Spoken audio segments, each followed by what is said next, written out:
Attention mesdames et messieurs, dans un instant, on va commencer.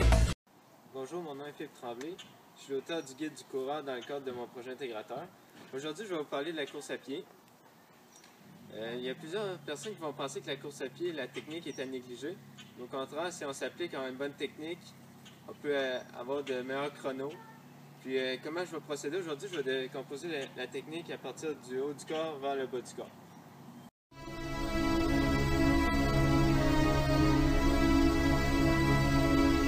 Bon, pour commencer, on va commencer avec la tête.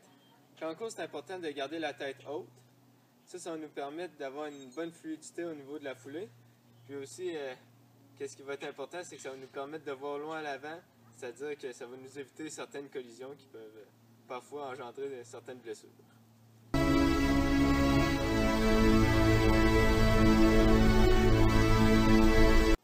Au niveau de la respiration, qu'est-ce qui va être important?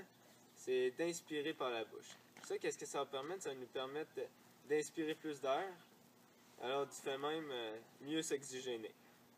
Par contre, il y a plusieurs personnes qui vont croire que c'est important d'inspirer par le nez parce qu'ils vont croire que les fins poils du nez vont filtrer les particules, mais non, vu qu'avec le nez, on inspire moins d'air. Aussi, lors de l'expiration, il faut expirer avec le plus de force possible pour que la prochaine fois, on puisse entrer une plus grande masse d'air dans notre corps.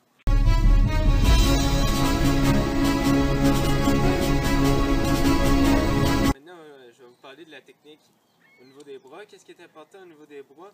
C'est de toujours avoir un angle de 90 degrés, comme ça, puis de faire un mouvement de l'avant vers l'arrière. Aussi, lorsque le bras, attends, mon bras droit va se porter vers l'avant, ma jambe gauche va se porter vers l'avant. C'est tout le temps les deux sections opposées qui sont à l'avant. Au niveau des bras, c'est très important de les avoir détendus. Comme ça va nous permettre de maximiser notre énergie. Puis aussi, parfois quand on est trop tendu, ça nous provoque des douleurs au niveau de la clavicule ou des poings. Les bras, pour être détendus, qu'est-ce qu'on peut faire? C'est qu'on peut simplement abaisser un petit peu nos coudes, puis détendre nos mains. Les mains, c'est important qu'elles ne soient pas plates comme ça, ou fermées. C'est qu'il faut les avoir vraiment molles, comme on pourrait dire. De plus, au niveau des bras, quand on va aller vers l'arrière, c'est important d'aller le plus loin possible qu'on est capable, tout en restant confortable.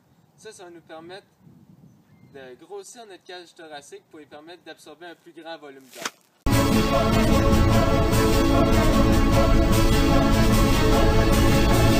Bon, maintenant je vais vous parler de la foulée. La foulée, on peut la décomposer en trois parties. La première, ça va être le genou haut.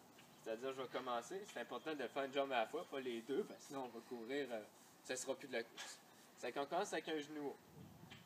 Première étape. Deuxième étape, ça va être l'attaque au sol, c'est-à-dire, on va venir griffer le sol, comme si on voulait vraiment le griffer.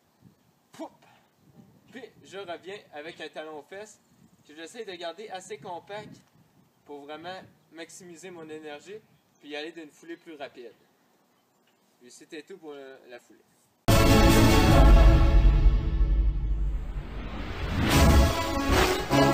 Là, je vais vous parler des trois types d'attaque au sol. L'attaque au sol, c'est la façon que notre pied va atterrir au sol, c'est-à-dire quand il va faire contact. La première façon, c'est avec le talon.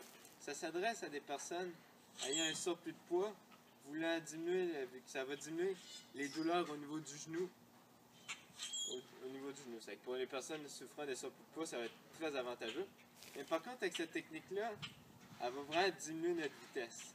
Parce qu'on va faire un plus long contact avec le sol, c'est que la foulée va être moins rapide.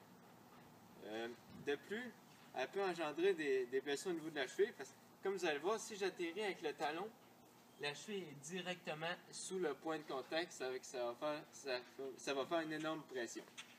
Maintenant, la deuxième façon, ça va être l'attaque avec la plante du pied. Qu'est-ce qui est important avec l'attaque de la plante du pied?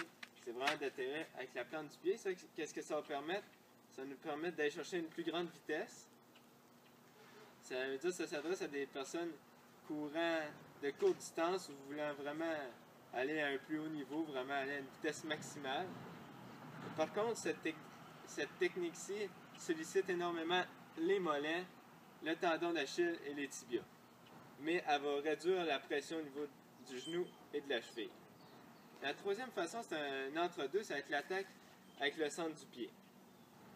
Ça s'adresse à des personnes voulant passer d'une attaque du talon vers une attaque avec la plante du pied ou des coureurs voulant diminuer les risques de blessure. Donc ça va vraiment uniformiser la pression, c'est-à-dire qu'elle va se répartir vraiment dans tous les membres de la jambe, alors ça diminue les blessures. Puis là, je disais auparavant que ça s'adresse à une personne voulant passer d'une attaque avec le talon à la plante du pied. On va opter pour cette technique-ci durant un certain temps parce que ça ne se transforme pas du jour au lendemain, une technique de course à pied.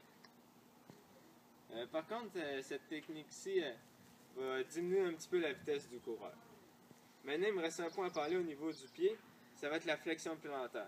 Quand on court, c'est très important de faire sa foulée en ayant les orteils relevés vers le haut.